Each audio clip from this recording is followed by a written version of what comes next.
Cyprus is about to take on the rotating presidency of the European Union. However, the real power behind Cyprus is Germany, which has its own military ambitions in the region. We will discuss this and more on today's Trumpet World.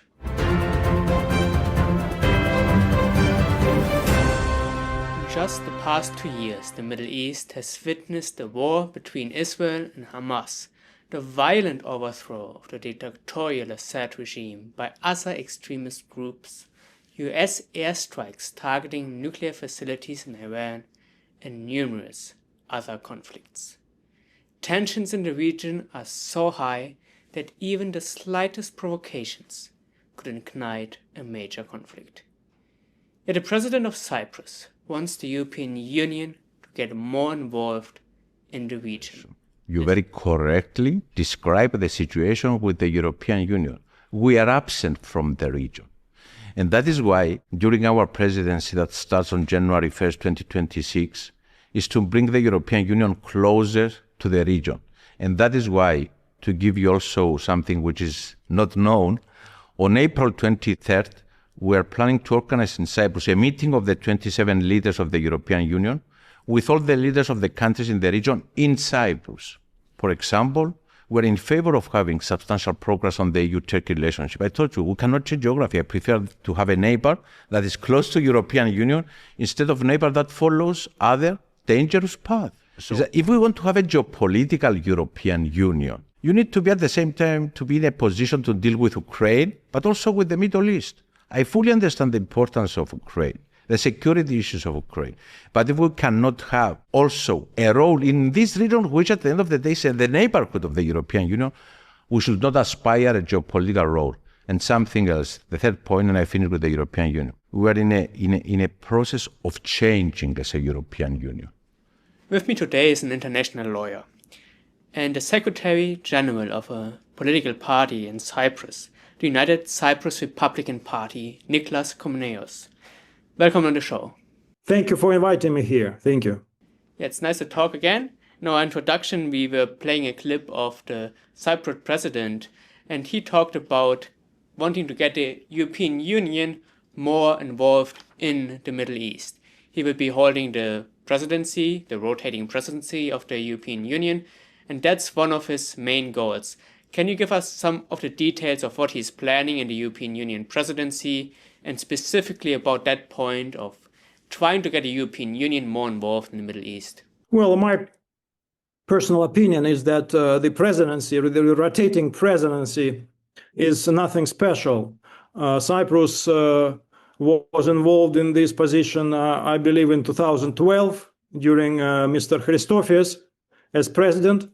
And now came the turn for the present government and the present president. So basically what is being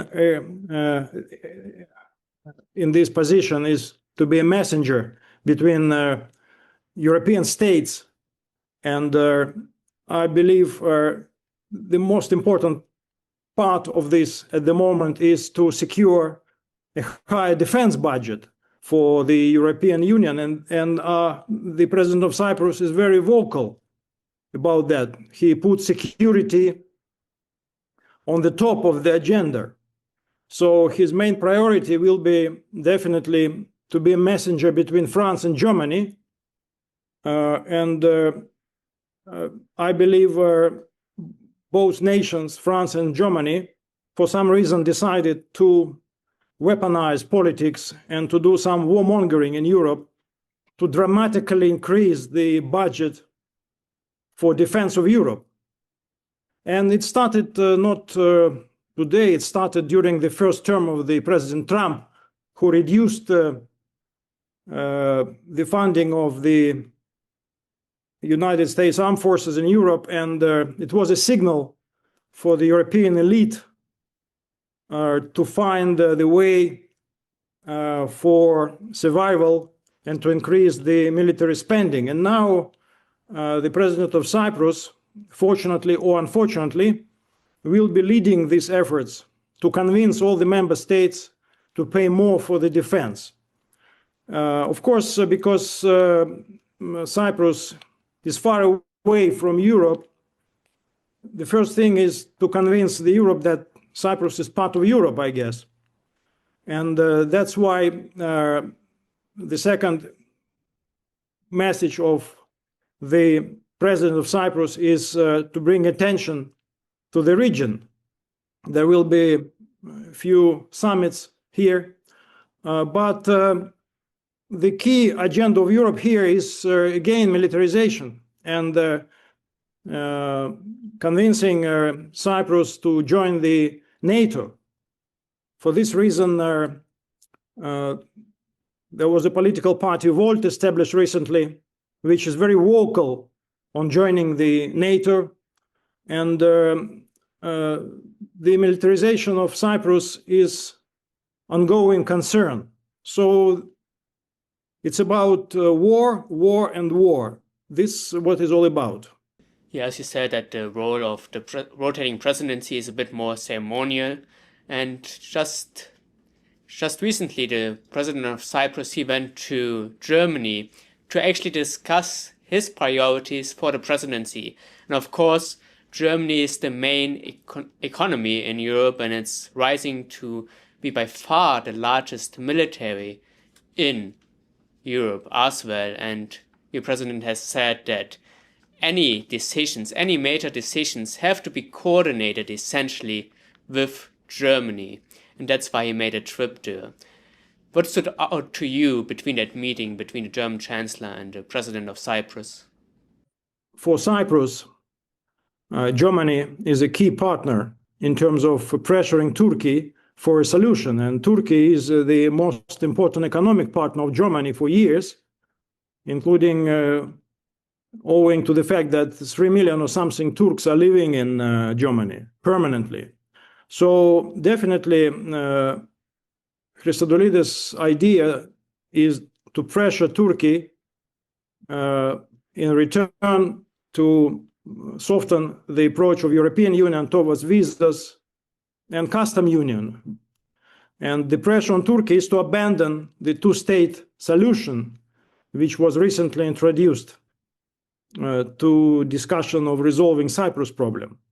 So this is one part of the agenda of their meeting. The second part is deepening military cooperation with Cyprus.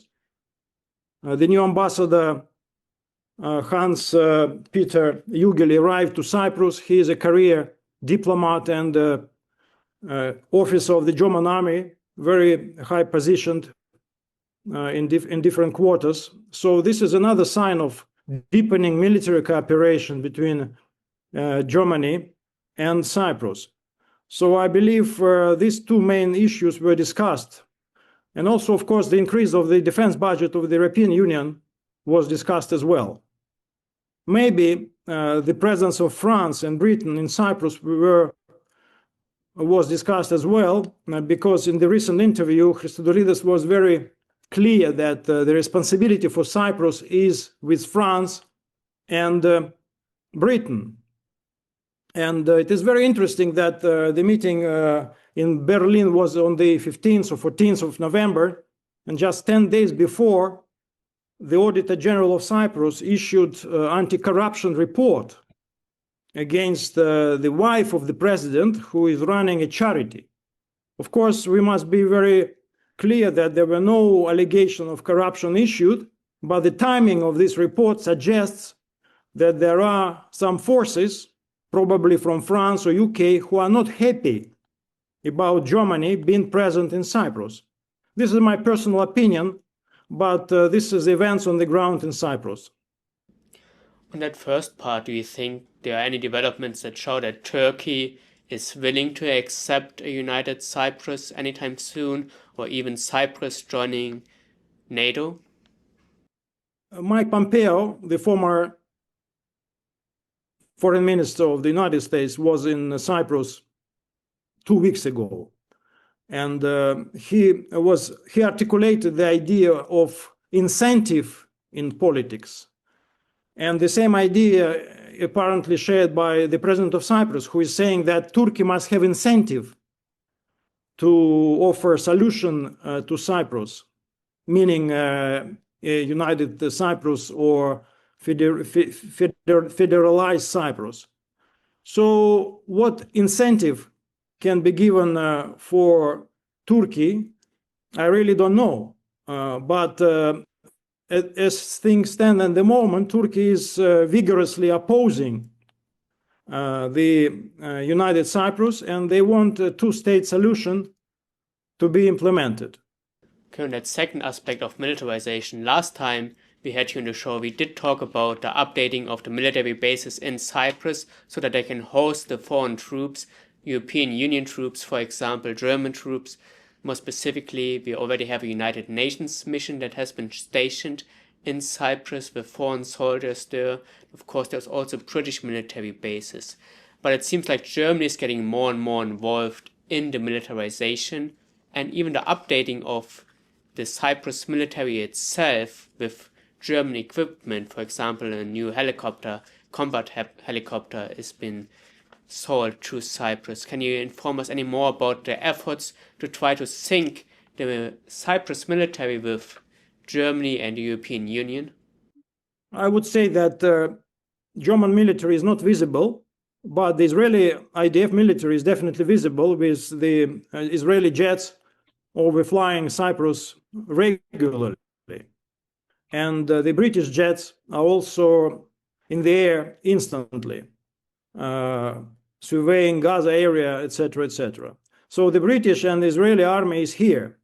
Whether the German army is here or not, I'm not sure, but definitely during the escalation in Gaza, the German special forces were promptly transferred to Cyprus, and Cyprus definitely accommodated them very perfectly. Traditionally, Cyprus was against the presence of the foreign troops, and I believe in 1976 or 78, there was a big accident in Larnaca airport when the Egyptian army landed without permission.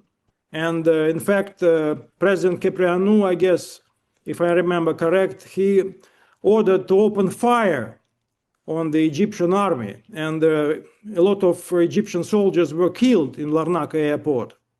So back in the day, Cyprus was strong. Now, the present Cyprus government is offering foreign troops to arrive to Cyprus very easily. And this is a very disturbing development. About hardware, I have noticed that, in fact, Cyprus channeled some money into the German defense industry. And there is a company, Theon International, which is, by the way, headed by another German, Hans-Peter Bartels, who is the famous politician in Germany. And I wonder what he's doing in Cyprus military complex. But this is the fact. And what is interesting, this company was established in 2021, well before the conflict in Ukraine. But definitely during the time when the President of the United States decided to cut spending in Europe. So my reading is that the conflict in Ukraine was orchestrated by the deep state of Europe just to secure high defense spending and positions for the high-ranking politician into the board of directors of defense industry. And this is the fact. As I mentioned to you, Theo International, multinational defense company. Now the director is Hans-Peter Bartels. This is official information which I today collected from the Cyprus Registry of Companies. Thierry Breton, who was in charge of this new defense policy, he's a French politician, French Minister of Finance. He was a director of Atos, a huge French military industrial IT giant. Again, so my understanding is that militarization and this defense agenda of Europe is contrary completely to the interest of the people, is contrary to the interest of the Greek civilization. But it is in the interest of the bureaucracy who are taking positions as CEO of high multinational companies. That's a very disturbing trend. Yes, I'm glad you mentioned some of those very detailed explanations of how Cyprus is being militarized in part by Germany, and Cyprus is quite far away from Ukraine, but geographically it's much closer to the Middle East, which makes you see there's like more of a strategy, like they're thinking more about the conflicts in the Middle East and seeing to be able to be deploying military personnel quicker and faster to the Middle East than they could from Germany or from France or even from Italy.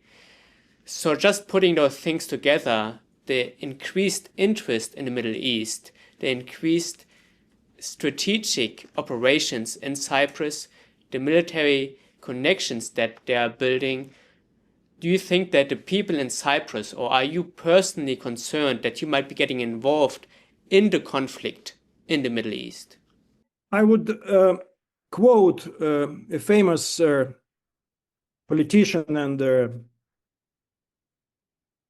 Henry Kissinger, who in 1959 wrote a very famous book about the nuclear war. And he said the objection may be raised that airlift to be effective must rely on our ability to use bases close to the combat zone. Cyprus as a staging area for the Middle East, Philippines as a staging area for the Far East. Forget about Philippines, but definitely Cyprus is very close to the future combat zone. And you're 100% correct that all major armies want to have here some capabilities for the future theater of war in the area. And it is very disturbing, definitely for civilians, because we are not combatants and we don't want to be combatants. But what the Christodoulides say, there is no international law anymore. We live in an anarchy. This is not my words. This is the words of the president of Cyprus. And he was mentioning that situation in Cyprus can change in hours into the Gaza destruction. That's not my words, it's the words of our president. So, in fact, he recognizes more than anybody that there will be a war here. Who will be attending this war? It's a big question because President Christodoulides mentioned are malign non-state actors. He didn't mention who are these actors, but there are some actors. I assume he knows who are these actors. So this is a very dangerous area, and we are heading for war, unfortunately. Unfortunately. Yes, it is very unfortunate, and just seeing how things have developed since Cyprus became a member of the European Union, it has become dependent on Germany, and now it's becoming dependent on German military hardware as well, and us involved in strategic planning of a different country that has completely different interests than the people in Cyprus. And of course, many people in Germany also are unaware of those strategic plannings. But you can see that there are long-term plannings, and the focus is shifting more and more toward the Middle East. And I think that's one of the big takeaways that we can take from the upcoming presidency of Cyprus in the European Union, is that focus on security, but coupled with the geographic strategy and the location of Cyprus, you can see that security is being focused more and more into the Mediterranean and more into the Middle East. But before we conclude the program, I want to go back to something we discussed previously. One of the big issues that our readers and viewers are interested in is the Cyprus issue. Like, can you recap for us how we came to this situation right now, that we have a divided island and it's so much in the news and it seems an insolvable problem? Just tell us how we got to this issue in the first place. It was a failure of diplomacy from the side of the new Makarios government. Why? Because he didn't bother himself not to talk about Enosis, which Enosis is a union with Greece. But Enosis was high on the agenda in Cyprus, among people speaking Greek, and it alerted definitely Turkey. And when atrocities were on a high level in 1963, it started in 1955 in Nicosia, then 63, 64, and then 74, we have a coup on the 15th of July of 1974. It was a civil war in Cyprus for 5 days, and the atrocities were unimaginable. I mean, Greek Cypriot were killing each other en masse and were buried alive. There are reports that some youngsters were buried alive in Nicosia Cemetery. So these 5 days of war was called the first invasion of Greece to Cyprus. It was not my words, that were the words of Makarios in the United Nations. And then the second invasion came from Turkey, and that's what we have at the moment. But what is happening now is defunding of the United Nations forces here. They are underfunded, and basically the green line is open. So we have an influx of immigrants, illegal drugs, etc., etc. So, and we have 40,000 or more Turkish troops at the north. I don't know, 20,000 here. We have new armaments. So the solution to the Cyprus problem became a very remote possibility. And our opinion as a political party is that the United States and Russia will come to an agreement to recognize the north of Cyprus. It will be a very unfortunate development for many Greek Cypriots, but it will be a reality. And only then, within 15 or 20 years, these two independent states will come to an idea to create a federation or confederation. That's a view of some British diplomats, and our political party shares this view. We don't like this, but this is a reality on the ground, how we see it, how we see the future. Okay, thank you for the interview. Thank you. Cyprus has been a bridge between Europe and the Middle East for thousands of years. Cyprus now seeks to restore Europe's role in the region. But who's to say that this involvement will make the volatile region less volatile, or the bloody conflicts less bloody? There are many biblical prophecies that warn of a great conflict in the region, a clash between the militaries of Catholic Europe and radical Islam. Based on these prophecies, Trumpet Editor-in-Chief J.F. Louis has warned that Germany would use Cyprus as a military base of operation. Here's what he said in 2013. See, again, what's happening here is the radical Islamic movement is doing everything they can to get control of Jerusalem, which is one of their most holy sites. But Europe also, the Holy Roman Empire also wants to get control of Jerusalem. It's the crusade all over again. And to the Holy Roman Empire, Jerusalem is a very holy site. Perhaps the most holy they have. Certainly one of the most holy sites.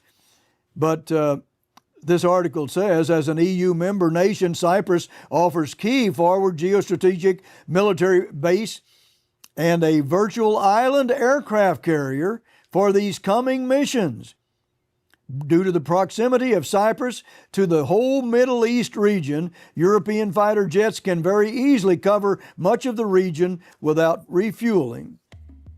Now you can see why this is important, because as it says there in Daniel 11 verse 40, as we've said so many times, the king of the north and the king of the south are going to clash.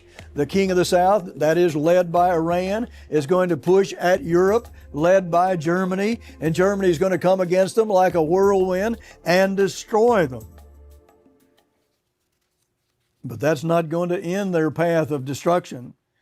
It's going to go much further than that, and you need to understand where it's going from there. And our book on the United States and Britain and Prophecy will explain that to you if you don't have it. One more quote here. The geostrategic position of Cyprus, located at the crossroads to the Aegean and Mediterranean seas and Suez, possessing good seaports, notice this, possessing good seaports, airports, and radar surveillance systems to survey the skies across the Middle East, Persian Gulf, and North Africa, makes it a great watching post over all the Middle East Islam. Whoa, what is happening here? What is about to happen there? Well, Daniel 11 and verse 40 is about to be fulfilled there. Unless our world repents of the spirit of war and other sins, the Bible reveals that this conflict will get so bad that Jesus Christ himself will have to intervene to stop it. You can read this astounding prophecy in Matthew 24. Thanks for tuning in to today's Trumpet World. Thanks to George Haddad and Isaac Lorenz for engineering and production. My name is Josue Michels. Keep watching your world.